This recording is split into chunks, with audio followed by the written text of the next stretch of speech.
Hello बच्चों, let's read the question. So the question over here says, dead remains of plants and animals are called detritus, fossils, humus और biological weathering. तो बच्चों question में बोल रहे हैं कि प्लांट्स और एनिमल्स के डेड रिमेन्स को क्या बोला जाता है. ओके तो सबसे पहले हम यहाँ पर की कंसेप्ट देखते हैं. की concept is whenever plants and animals die, plants and animals die, इनके कुछ डेड रिमेन्स प्रेजेंट होते हैं. ठीक है, डेड रिमेन्स और इन डेड रिमेन्स को क्या बोला जाता है? इन डेड रिमेन्स को बोला जाता है डेट्राइटस. ठीक है, इस डेट्राइटस पे कौन एक्ट करते हैं? Acted upon by saprotrophs. Okay, जिनको हम ऑल्सो क्या कहेंगे? डीकम्पोजर्स. अब ये डीकम्पोजर्स क्या करते हैं? डेट्राइटस को डीकम्पोज करते हैं और उनसे न्यूट्रिशन ऑब्टेन करते हैं. राइट तो अब ये तो है एक normal process of decomposition. But अगर हम बात करें कि कभी भी ये डेड प्लांट्स और एनिमल्स का जब डीकम्पोजिशन बहुत स्लो हो, ठीक है, डीकम्पोजिशन बहुत स्लो, आप कह सकते हो बहुत स्लो पेस पे हो, decomposition very slow over millions of years. ठीक है, तो उससे क्या बनेगा आगे चल के? फॉसिल फ्यूल्स बनेंगे, जैसे कि कोल एंड पेट्रोलियम.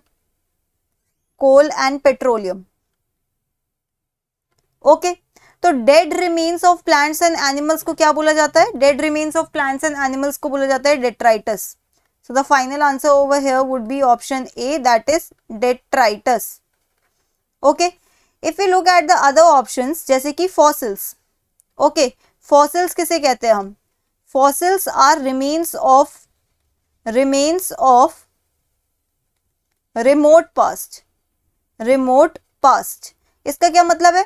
कि पास्ट का कोई भी पार्ट जो है वो रिमेन मतलब रहे, अभी तक रहे. It can be hard part, जैसे कि बोन्स हो सकती हैं. ठीक है, बोन्स हो सकती हैं यहाँ पर, या तो यहाँ पे कास्ट हो सकता है, मोल्ड्स हो सकते हैं. तो कास्ट और मोल्ड्स में क्या होता है? ऑर्गेनिज्म, आप ये नहीं कहोगे कि organism as it is present है, नहीं, ऑर्गेनिज्म जो है उसका इंप्रेशन भी प्रेजेंट हो सकता है सिर्फ. ओके, तो फॉसिल मतलब ये नहीं होता कि प्लांट्स और एनिमल्स के डेड रिमेन्स हमेशा प्रेजेंट हो. ओके, नेक्स्ट पार्ट में क्या है? ह्यूमस. अब ये जो ह्यूमस है बच्चों, ह्यूमस में actually there is decaying plants and animals. Okay, but ये डीकेइंग प्लांट्स और एनिमल्स से मिलकर बनता है ह्यूमस, लेकिन उस डेड पार्ट को क्या बोला जाता है? सिर्फ डेट्राइटस बोला जाता है. ओके, और अगर मैं बात करूं बायोलॉजिकल विदरिंग की, कि बायोलॉजिकल विदरिंग मतलब क्या होता है? सो बायोलॉजिकल विदरिंग मतलब होता है ब्रेकडाउन ऑफ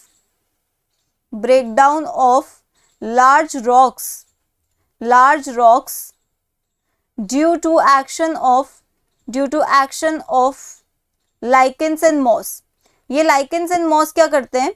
रॉक्स के ऊपर ग्रो करते हैं और कुछ सब्सटेंसेस को रिलीज करते हैं, जिसकी वजह से रॉक्स का ब्रेकडाउन होता है, जिसको हम क्या कहते हैं? बायोलॉजिकल वेदरिंग, क्योंकि किसी बायोलॉजिकल एजेंट ने रॉक की वेदरिंग कराई है. So that's it for the question. I hope you understood it well. Best of luck.